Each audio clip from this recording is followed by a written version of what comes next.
हाँ तो बच्चों, कल हम लोगों ने वैद्युत आवेश और वैद्युत क्षेत्र की तीव्रता के अंकित प्रश्न किए थे। आप लोगों को कुछ प्रश्न बताए थे, कुछ करने को दिया था। अब आज अगला आपका जो चैप्टर है वैद्युत फ्लक्स तथा गॉस की प्रमेय, बहुत महत्वपूर्ण प्रमेय है परीक्षा की दृष्टि से भी, और वैद्युत क्षेत्र विभिन्न आकृतियों के द्वारा ज्ञात करने के लिए भी बहुत महत्वपूर्ण प्रमेय है। लेकिन इसको पढ़ने के लिए कई चीज़ें पहले हमें समझना होगा। जैसे क्षेत्रफल सदिश, आप जानते हैं कि क्षेत्रफल एक सदिश राशि है। इसका परिमाण उस आकृति के क्षेत्रफल के बराबर होता है, लेकिन इसकी दिशा जो होती है बाहर की ओर इस पृष्ठ पर खींचे गए अभिलंब की ओर होती है। जैसे ये पृष्ठ है तो इसका जो क्षेत्रफल का परिमाण होगा लंबाई गुणे चौड़ाई, वो क्षेत्रफल का परिमाण हो गया, लेकिन उसकी दिशा जो होगी इस पृष्ठ के लंबवत होगी बाहर की ओर। इसीलिए ए वेक्टर जो होता है उसको लिखते हैं N unit vector A. N unit vector क्या है? Normal unit vector, normal to the surface, पृष्ठ के नॉर्मल एकांक सदिश जो इसकी दिशा व्यक्त करता है, और परिमाण उस आकृति का क्षेत्रफल होता है।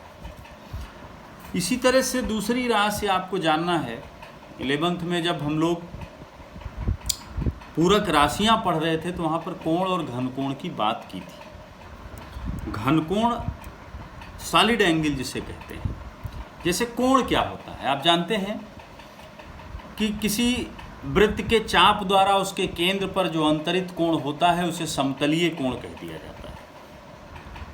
समतलीय कोण बराबर होता है चाप बटा त्रिज्या, इसका मात्रक होता है रेडियन।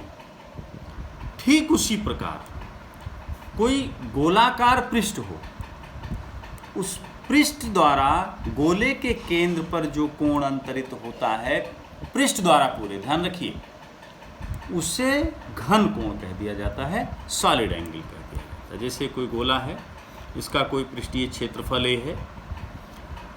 अब इस पूरे क्षेत्रफल द्वारा जो भी कोण इसके केंद्र पर अंतरित होगा, इसी कोण को कहा जाता है घन कोण।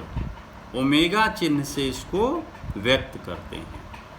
घन कोण बराबर होता है क्षेत्रफल बटा त्रिज्या का वर्ग, और इसका मात्रक होता है स्टेरेडियन। इसको और अच्छी तरह से आप समझ सकते हैं।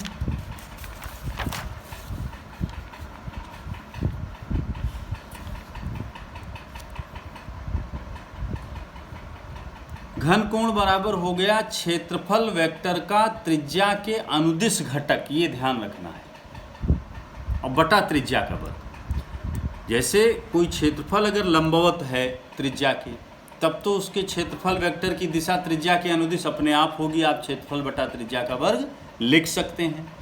लेकिन अगर क्षेत्रफल इस प्रकार है कि त्रिज्या की दिशा दूसरी तरफ है और क्षेत्रफल की दिशा दूसरी तरफ है, तो अगर ये डीए क्षेत्रफल है तो इसका त्रिज्या के अनुदिश आप पहले घटक निकाल लीजिए डीए कास थीटा, और उसको त्रिज्या के वर्ग से भाग करेंगे, तब घनकोण आएगा।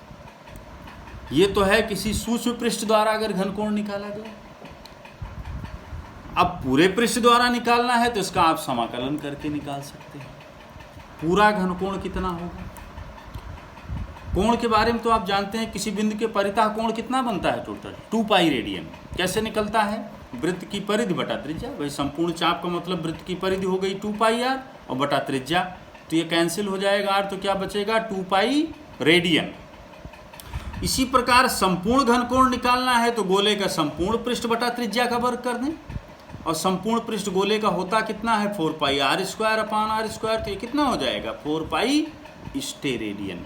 तो ये भी ध्यान रखना है कि किसी बिंदु के परितः जिस प्रकार संपूर्ण कोण 2 पाई रेडियन होता है, उसी प्रकार पृष्ठ के परितः किसी बिंदु के परितः संपूर्ण घनकोण 4 पाई स्टेरेडियन होता है। क्लियर? 2 बातें स्पष्ट हो गई, क्षेत्रफल सदिश और घनकोण। इसी के साथ साथ अभी हम लोगों को जानना है, गॉस प्रमेय पढ़ने के पहले, वैद्युत फ्लक्स क्या होता है, इलेक्ट्रिक फ्लक्स। वैद्युत क्षेत्र में किसी पृष्ठ से गुजरने वाली जो संपूर्ण वैद्युत बल रेखाएं होती हैं उन्हीं के माप को वैद्युत फ्लक्स कहा जाता है। जैसे इसको आप ऐसे समझ सकते हैं, एक रिंग हो, उसे किसी बहते हुए द्रव में प्रवाह की दिशा के लंबवत रख दिया जाए तो उसके भीतर से जल गुजरेगा, जितना जल उसके भीतर से गुजरे वही जल का फ्लक्स हो गया। अब इसको घुमाते जाएं तो उससे गुजरने वाले जल के फ्लक्स की मात्रा कम होती जाएगी तो फ्लक्स कम होता जाएगा, और इसका तल और प्रवाह की दिशा अगर एक ही हो जाए तो इससे जल नहीं गुजरेगा तो जल का फ्लक्स कितना हो जाएगा, शून्य। उसी तरह से वैद्युत फ्लक्स भी पृष्ठ के अनुसार निर्भर करता है कि पृष्ठ और वैद्युत क्षेत्र के बीच कितना कोण है। अगर ये उसके लंबवत है वैद्युत क्षेत्र के तो फ्लक्स का माप जो हो जाएगी वो वैद्युत क्षेत्र और क्षेत्रफल के गुणनफल के बराबर हो जाएगी। इसीलिए यहाँ लिखा है कि आंकिक रूप से वैद्युत फ्लक्स वैद्युत क्षेत्र की तीव्रता व वैद्युत क्षेत्र के अनुदिश, ये ध्यान रखना है, वैद्युत क्षेत्र के अनुदिश पृष्ठ के क्षेत्रफल के घटक के गुणनफल के बराबर होता है। जैसे हमने यहाँ दिखाया है, कोई क्षेत्रफल है, क्षेत्रफल वेक्टर की दिशा उसके लंबवत ए हो गई, वैद्युत क्षेत्र इस दिशा में है, वैद्युत क्षेत्र और क्षेत्रफल वेक्टर के बीच का कोण थीटा है, तो क्षेत्रफल का वैद्युत क्षेत्र की दिशा में कितना घटक हो जाएगा, ए कास थीटा, तो फ्लक्स हो जाएगा ई इंटू ए कास थीटा। चूँकि वैद्युत क्षेत्र भी सदिश राशि है, क्षेत्रफल भी सदिश राशि है, जबकि फ्लक्स अदिश राशि है, तो फ्लक्स जो हो जाएगा ई डॉट ए हो जाएगा। मात्रक क्या होगा, ई का मात्रक न्यूटन प्रति कूलम और क्षेत्रफल का मीटर स्क्वायर, तो मात्रक हो जाएगा न्यूटन मीटर स्क्वायर प्रति कूलम। कोई अनियमित पृष्ठ है तो उसके किसी सूक्ष्म पृष्ठ से पहले फ्लक्स, सूक्ष्म पृष्ठ डीए का फ्लक्स निकाल लें, ई डॉट डीए, और संपूर्ण फ्लक्स निकालना हो तो उसका उस पृष्ठ के परिता संपूर्ण समाकलन कर दिया जाएगा। ठीक है, ये भी स्पष्ट हो गया। अब हम गास प्रमेय पढ़ते हैं।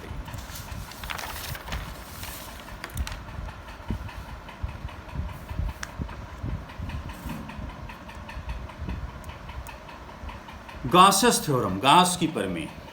पहले कथन इसका जान लीजिए, है क्या प्रमेय,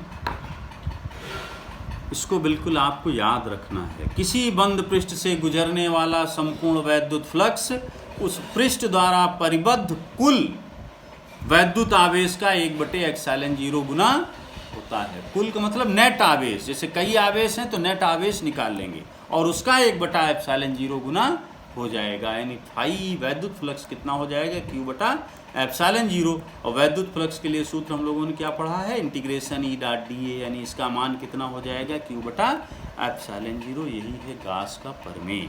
इसकी सहायता से हम लोग बहुत से आकृतियों के कारण, आवेशित आकृतियों के कारण वैद्युत क्षेत्र ज्ञात करेंगे। अब प्रूफ इसका करना है, परीक्षा के दृष्टिकोण से आपके लिए बहुत महत्वपूर्ण है। एक कोई पृष्ठ हमने ले लिया, इसके भीतर ओ बिंदु पर कोई धन आवेश Q रखा हुआ है, इसका एक सूक्ष्म क्षेत्रफल dA ले लिया, उसकी दिशा इस तरफ है, और इस आवेश के कारण वैद्युत क्षेत्र धन आवेश है तो बाहर की ओर होगा, E हो गया, तो फ्लक्स कितना हो जाएगा, E dA cos theta. Q आवेश के कारण r दूरी पर इस बिंदु P पर वैद्युत क्षेत्र की तीव्रता 1/4πε0 Q/r² और dA cos थीटा हो गया। dA cos थीटा और r² एक साथ ले लें तो ये हो जाएगा d ओमेगा घन कोण। पीछे हम लोगों ने पढ़ा है कि घन कोण d ओमेगा बराबर dA cos थीटा बटा r²। तो संपूर्ण फ्लक्स निकालना है तो क्या करें, समाकलन कर दिया जाए इसका। अब इसका समाकलन करेंगे तो क्या परिणाम आएगा, आप ये देख सकते हैं।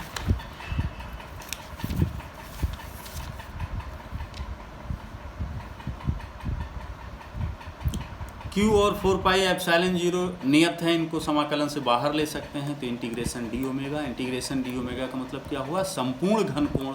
और आप जानते हैं किसी बिंदु के पड़ता संपूर्ण घन कोण कितना होता, 4π कैंसिल हो गया तो फाई इक्वल टू क्या हो गया, Q/ε0। और यही गास के प्रमेय का कथन था, तो ये बात सिद्ध हो गई यहाँ पर कि नहीं, तो गास प्रमेय सिद्ध हो गई। लेकिन इसका एक भाग और अभी हमें सिद्ध करना है। गास ने यह कहा था कि उस पृष्ठ द्वारा परिबद्ध आवेश का 1/ε0 गुना होता है, ये बात तो सिद्ध हो गई। आवेश अगर पृष्ठ के बाहर हो तब भी तो बल रेखाएं यहां से गुजरती हैं। तो गास के अनुसार तो आवेश पृष्ठ के अंदर नहीं है तो फ्लक्स जीरो होना चाहिए, लेकिन हमें दिख रहा है कि वैद्युत बल रेखाएं गुजर रही हैं। तो इस बात को भी सिद्ध करके देखना है कि यदि आवेश बाहर है तब फ्लक्स शून्य होगा। तो एक पृष्ठ ले लिया, आवेश उसके बाहर क्यों आवेश रखा हुआ है। एक क्षेत्रफल dA1 ले लिया जो कि घनकोण d ओमेगा यहाँ अंतरित कर रहा है, इसकी दूरी r1 है और वैद्युत क्षेत्र की दिशा से कोण इसका θ1 है। दूसरा पृष्ठ dA2 हो गया जो समान घनकोण अंतरित कर रहा हो, ऐसा पृष्ठ लेना है। तो एक ही रेखा खींच दीजिए तो समान घनकोण अंतरित करेगा। ये dA2 हो गया क्षेत्रफल वेक्टर और वैद्युत क्षेत्र से इसका कोण θ2 हो गया। पहले पृष्ठ से गुजरने वाला फ्लक्स, चूंकि प्रवेश करने वाला फ्लक्स है, एक बाहर निकलने वाला है, तो ये ऋणात्मक होगा, ये धनात्मक होगा। पीछे हम लोगों ने देखा कि flux Q/ε0 dA cos θ1 r1 square हो जाएगा और इसका मान कितना हो गया d ओमेगा, क्योंकि कोण तो d ओमेगा है। दूसरे पृष्ठ द्वारा Q/ε0 क्षेत्रफल dA2 है, कोण θ2 है, तो cos θ2 दूरी r2 है तो r2 स्क्वायर। लेकिन घन कोण तो ये भी समान ही अंतरित कर रहा है, तो इसका भी मान कितना हो गया d ओमेगा।